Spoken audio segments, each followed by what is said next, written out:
Hey guys, welcome back to the channel. Today, Tina and I are going to be canning Husk Cherry Jam, or ground cherry jam. And if you've never seen one or never heard of them, hang on till after the break. We'll show you what we're doing.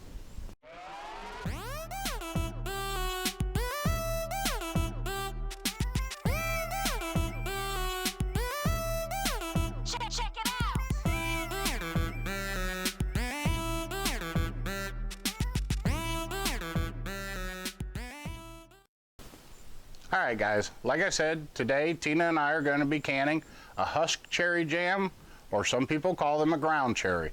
But they are a small form of a tomatillo tomato, and they have a citrusy flavor, and there's a lot of debate. Yeah, you can hand one to 50 different people and they'll tell you they have 50 different flavors. So some say pineapple, some say cherry. It's no telling what people will taste when they taste it. But we're going to make them, boil them down into a jam today, and we're going to show you how we did it. Let's get into that footage, and we'll go join Tina in the kitchen. Alright guys, we're getting set up here on the prep table, getting ready to make this Husk Cherry Jam, or ground cherry jam, whichever you want to call it. But if you're not familiar with them, that is a Husk Cherry. And you may have them growing as weeds in your yard. They grow with that paper husk there in the center of the shot, and they can either be green or yellow. But those are, the green ones are fully mature, so I know a lot of people think they turn yellow, but those are fully mature and dried husks, so they can be green to yellow. I'll give you an idea of the color scheme there. But we'll take a look here at this recipe. We're gonna get in close, get you if you guys like the screenshot recipes, there you go. But I'll go over it as we make the jam. Turn it over here, get you a screenshot of the directions. Should be pretty clear. Alright, but we're going to be using lemon juice, sugar, pectin.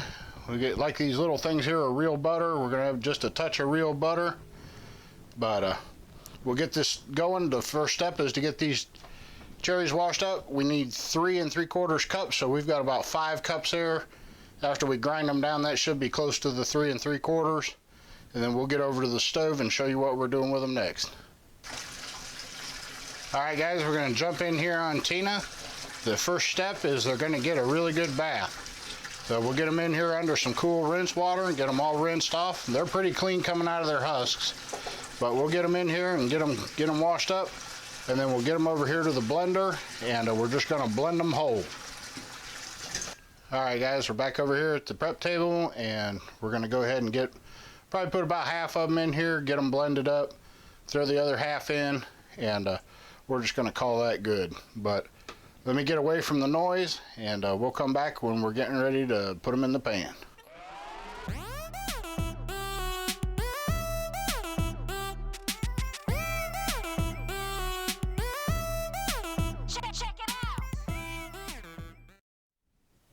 Alright guys, we got them all blended up, so we're just going to go ahead and move over to the pan here.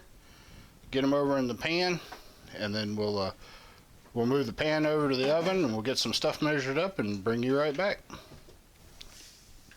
Alright guys, one of the things we do when we're making jam is you want to be able to add your sugar all at once. So we're going to pre-measure this before we even get the jam on the stove. But we're going to need 6 cups of sugar for the recipe. So we're going to get that in a bowl, get it set to the side, so that when we get this, we got the ground cherries in here, and we're going to go ahead and add, got some lemon juice we need to add to it. When we do that, I'll tell you how much, because I don't really know. But we'll go ahead and get our sugar ready, and then we'll get over to the stove. Alright guys, to the 3 3/4 cups of ground cherries, we need to add half a cup of lemon juice.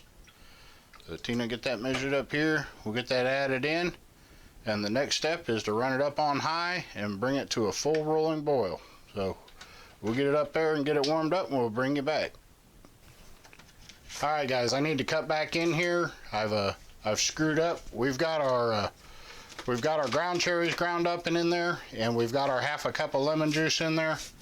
But the pectin is supposed to go in before we bring it to a boil. So we're going to add 1 box of pectin, and that gets whisked in.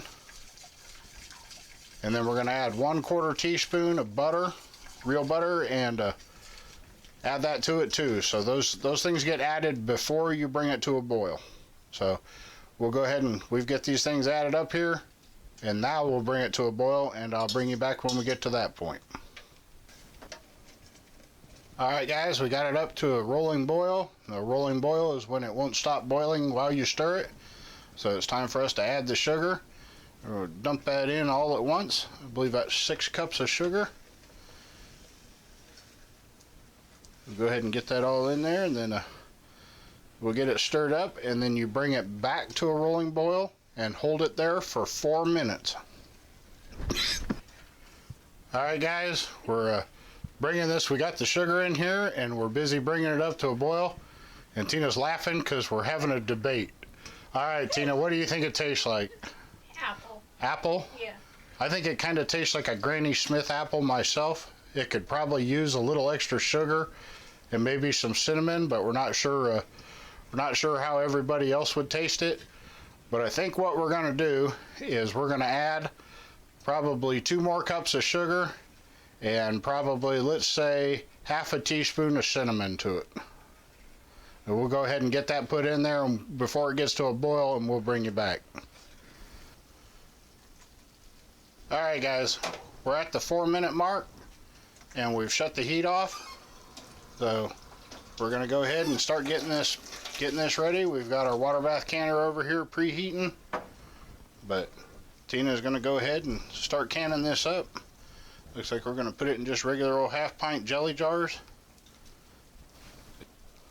Alright, sorry guys. We'll cut you back in here. Tina's getting ready to can this up. Like I said, we're going to use regular old jelly jars. Get you an idea of that color. That looks really nice. It does have a lot of seeds in it. I'll try to get you a close-up and show you that. But she's going to bring it up to about, what, a 1/4 inch headspace? About a 1/4 of an inch of headspace. And we'll get lids on them, and then we'll get them loaded up here in the water bath canner. And we'll bring you back and show you a little bit of that when we get a little bit closer. But I set the jars in the canner for Tina as she finishes them, so I'm going to cut this off and I'll be right back. Alright guys, I've got Tina to pause here for just a second. I want to bring you in and show you the seeds in this. But the ground cherry is a second cousin to the tomatillo tomato.